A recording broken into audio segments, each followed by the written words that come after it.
Assalamualaikum. Waalaikumsalam. Waalaikumsalam warahmatullahi wabarakatuh.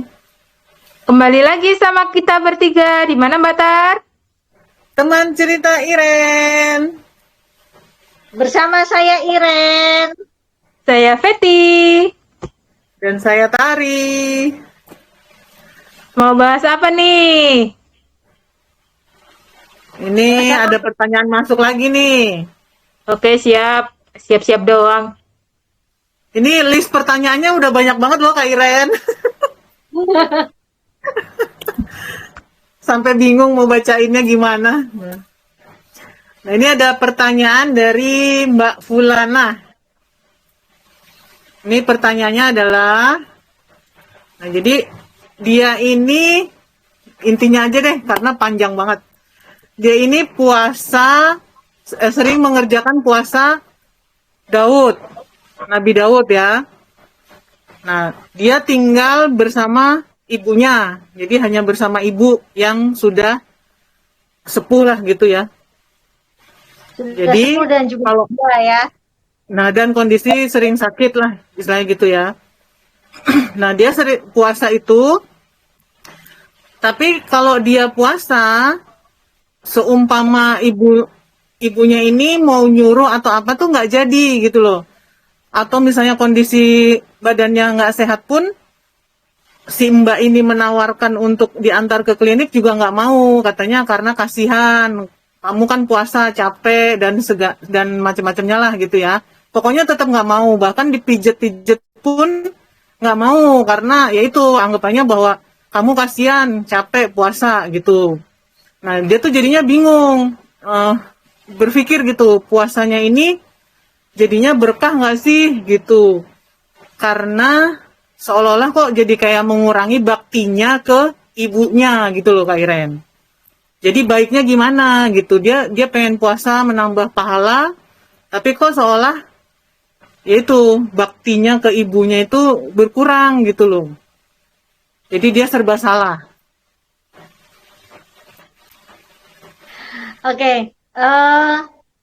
Insya Allah yang puasa-puasa sebelumnya itu berpahala. Insya Allah Allah menerimanya, begitu kan. Tetapi kalau akhirnya puasa itu membuat ibu jadi gak enak hati, padahal sementara ibu udah sepuh banget, udah apa? Memang udah butuh bantuan gitu kan, memang udah butuh bantuan dari Mbak Pulana seperti begitu ya. Uh, kecuali puasa yang harus dibayar hutang ya, kecuali membayar hutang puasa Ramadan. Kalau puasa-puasa itu masih puasa sunnah dan puasa Ramadannya itu sudah tidak ada hutang, saran saya utamakan ibunya. Karena apa?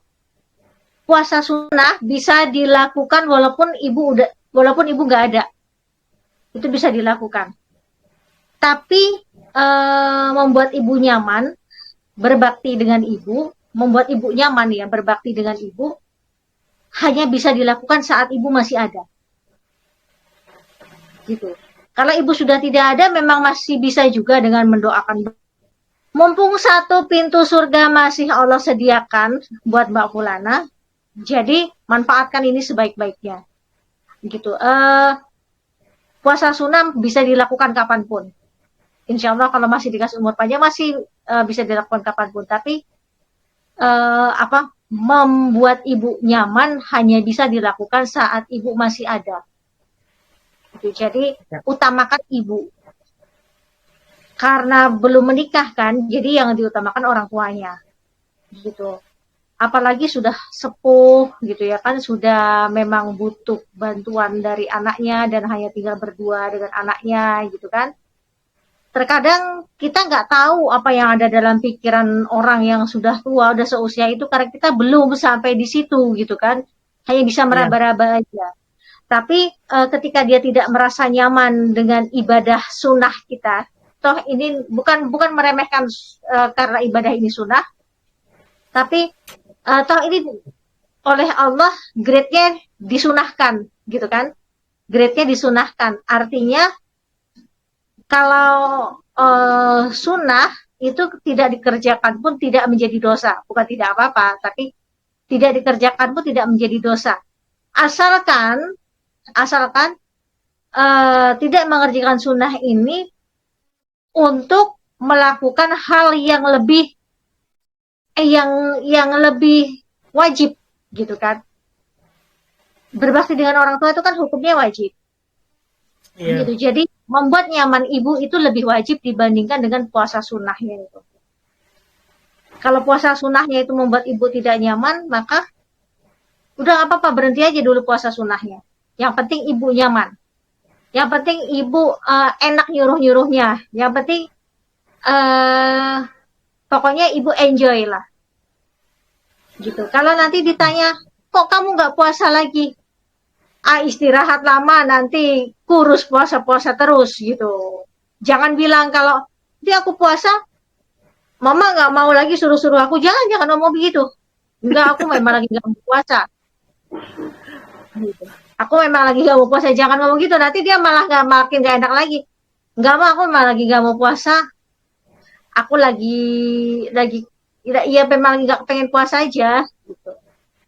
Iya. Gitu, lagi pengen menikmati ini aja lah, nanti berat badanku jadi turun, apalah pokoknya yang jangan membuat seolah kita tidak puasa karena dia gitu loh, jangan.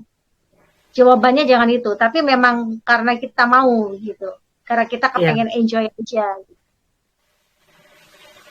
Gitu aja. Berarti tadi ya utamakan bakti kepada ibu itu tadi gitu ya. Iya. Karena apalagi ibu udah sepuh ya kan, karena bakti kepada ibu secara maksimal itu hanya bisa dilakukan saat beliau masih ada. Gitu. Ketika nanti beliau sudah berpulang, ya yang kita bisa lakukan kan hanya mendoakan. Ya itu, tapi pelayanan maksimal dan pahala terbesarnya justru ada pada itu. Jangan puasa. Kan pernah dengar kisah seorang anak laki-laki yang senang banget melakukan sholat sunnah. Gitu. Ketika dia melakukan sholat sunnah, ibunya datang. Terus sama dia dicuekin. Dia tahu ibunya datang, sama dia dicuekin gitu. Dia nggak jawab, dia nggak batalkan, tidak berhentikan sholat sunnahnya, nggak ini, dicuekin. Ibunya kesel, marah. Terus ibunya mengeluarkan kata, makanya sebenarnya seorang ibu memang harus hati-hati sih ya kalau ngomong pas lagi kesel. Dan ibunya mengeluarkan kata-kata anak ini ya belum pernah kena fitnah ya, Bu, intinya seperti begitu. Belum pernah kena fitnah ya ini ya, sama ibunya seperti begini, ya intinya seperti itu. Terus ibunya pergi, kesel, marah. Gak sampai hitungan berapa lama, mungkin hanya hitungan hari kali atau mungkin besoknya dia terkena fitnah di kampung itu. Gitu. Dan ketika dia datang pada gurunya, kepada ulama, ulama mencari tahu, ya kan ulama dahulu mungkin ininya karena hatinya bersih dan ininya bersih, bertanya punya masalah nggak sama ibunya gitu. Kemudian dia cerita bahwa ya memang sih ibunya itu pernah dia tahu ibunya datang dan dia lagi sholat sunnah gitu kan. Tapi makanya dia nggak bukain pintunya karena dia masih nanggung lagi sholat sunnah. Kata ulama itu seharusnya kamu hentikan sholatmu, kamu layani dulu ibumu. Itu sholat. Itu sholat ya, sholat di mana pas mungkin maksud dia dengan sholat sunnah itu misalnya kalau ada sholat wajib ya yang kurang sempurna bisa akan ditambah karena nanti yang pertama kali dihisab di alam kubur itu adalah sholat. Tapi ketika itu sholat itu adalah sholat sunnah yang sedang dia kerjakan dan di situ ada ibunya dia yang lagi lebih butuh perhatian dia tapi dia abaikan, ternyata Allah juga nggak mau loh didatangin sama hambanya yang mengabaikan orang tuanya. Gitu. Jadi segitunya Allah saja menghormati orang tua kita gitu kan, menghormati orang tua dan sebegitunya gitu loh. Allah mendukung seorang anak untuk berbakti dengan orang tuanya. Ya. Nah ini berarti ya hampir mirip lah ya, kan puasanya puasa sunnah gitu ya. Ya. Jadi bisa lah ditinggalkan dulu, utamakan bakti ke ibu gitu ya. Untuk ibu begitu. Ya, Betul. semoga bisa menjawab ya. Jangan Sebenarnya sampai sih menyesal gitu ya, akhiran ya.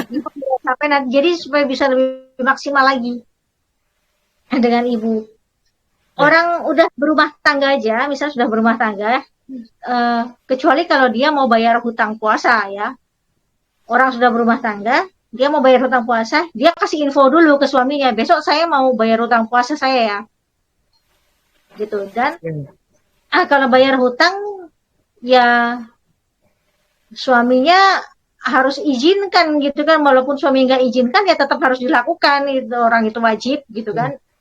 Ya. Tapi kalau sunnah, kalau puasa yang akan dilakukan untuk puasa sunnah, ketika suaminya bilang jangan dulu puasa lah, besok aku butuh kamu buat apa gitu loh, atau kalau enggak mungkin udah ngomong puasa sunnah, besok aku mau puasa sunnah ya, suaminya udah bilang iya, tapi ternyata di hari itu suaminya butuh pelayanan yang harus membatalkan puasa gitu kan, ya batalin puasanya. Itu yang udah berumah tangga. Gitu kan.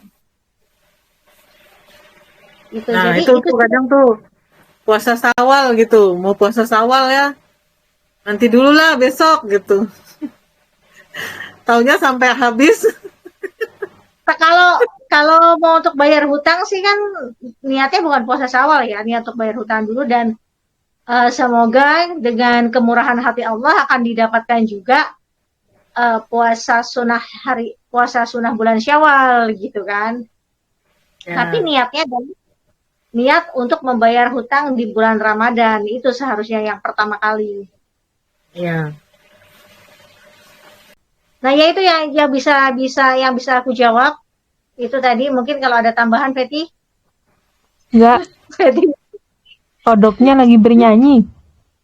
Oh. Oke, Mbak Soalnya Tari ada cukup, tambahan Mbak Tari? nggak ada, berarti ya pokoknya intinya sih tadi aja, berarti ya Kak Iren ya, utamakan bakti ke ibu gitu kan, ya tinggalkan dulu lah puasa sunnahnya, tapi ngomongnya jangan nggak puasa karena ibunya. Kalau ibu nanti tanya, kok kamu nggak puasa? Misalnya begitu. Aku lagi memang lagi nggak mau puasa lah, Mak. Tapi capek puasa terus juga ya. Gitu loh. Gitu, paling nggak gitu loh. Jadi jangan bikin ibu ngerasa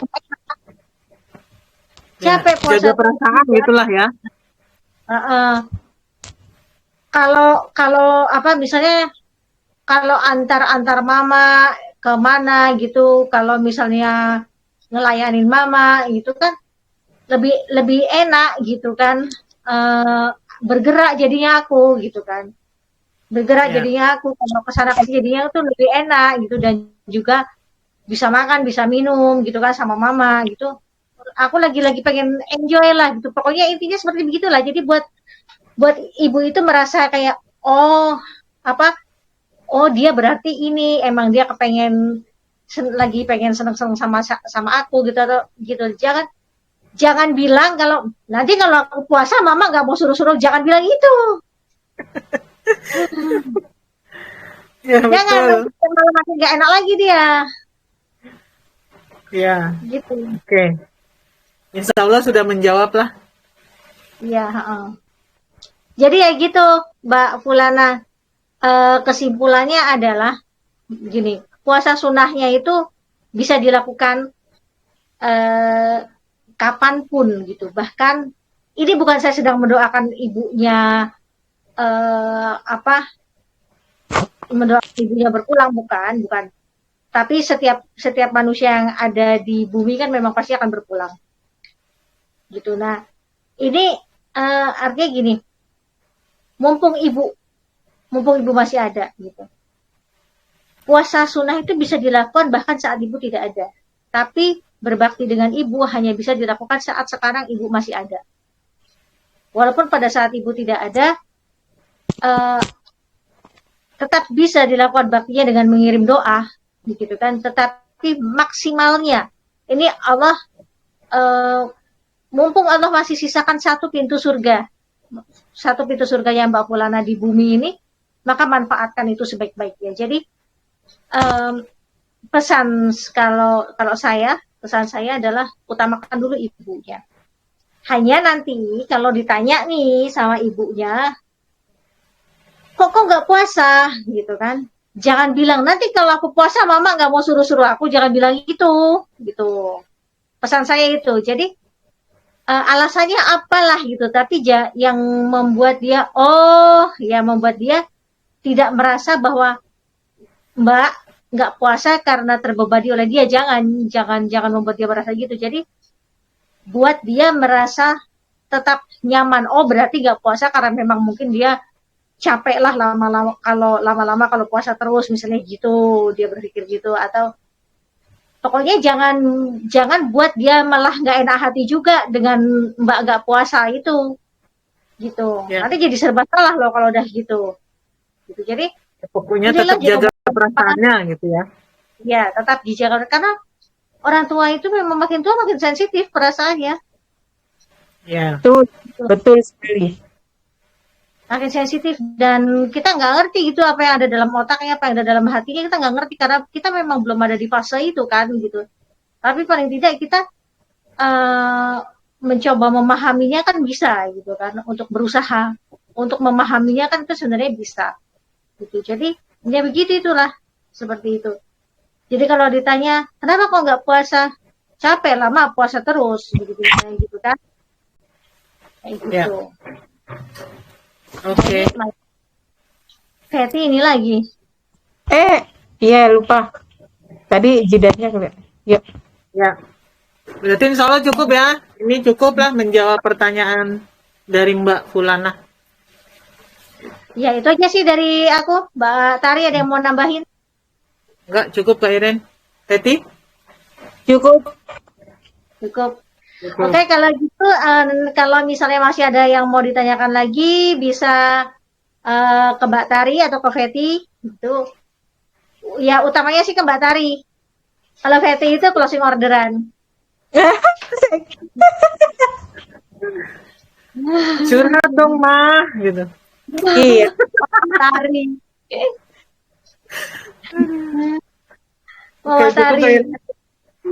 Gitu, nah, jadi ya kalau masih ada yang mau ditanyakan bisa di kolom komentar atau bisa langsung dengan link yang udah dikasih sama Mbak Tari di bawah. Gitu. Nah itu dari saya cukup. Wassalamualaikum warahmatullahi wabarakatuh. Waalaikumsalam warahmatullahi wabarakatuh. Terima kasih Kak Iren. Sama-sama Mbak Tari. Sampai ketemu di teman cerita Iren.